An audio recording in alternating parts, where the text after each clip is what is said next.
Good morning, friends and family. Welcome to our Walking with Jesus daily devotional for Thursday, August 15th, 2009.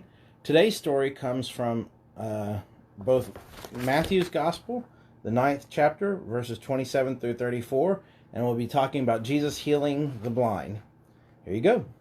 After Jesus left the girl's home, two blind men followed along behind him, shouting, "Son of David, have mercy on us." They went right into the house where he was staying, and Jesus asked them, "Do you believe I can make you see?" "Yes, Lord," they told him, "we do." Then he touched their eyes and said, "Because of your faith, it will happen." Then their eyes were open, and they could see. Jesus sternly warned them, "Don't tell anyone about this." But instead, they went out and spread his fame all over the region. When they left, a demon-possessed man who couldn't speak was brought to Jesus.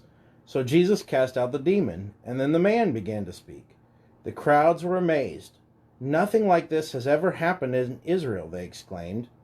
But the Pharisees said, "He can cast out demons because he is empowered by the prince of demons." First of all, I find it interesting as we look at the first part of the story. These two blind men knew what they needed. They knew what they wanted, and they knew who could give it to them. And so they pursued Jesus. We live in a culture that's used to pursuing things. We even live in a culture that's used to waiting in line. I remember all the stories of the new iPhone coming out and people waiting overnight to be able to make sure that they got one. I wonder why it is that we aren't willing to pursue God to that depth.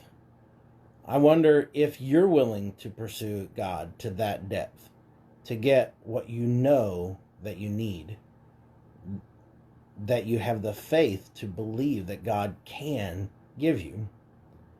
And yet, by the same token, you see the other half of the story.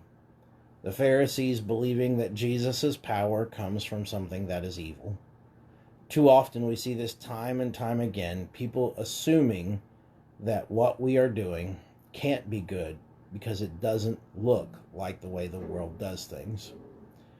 So let me just clarify for you. When you follow Jesus, you can be healed and you can be made well.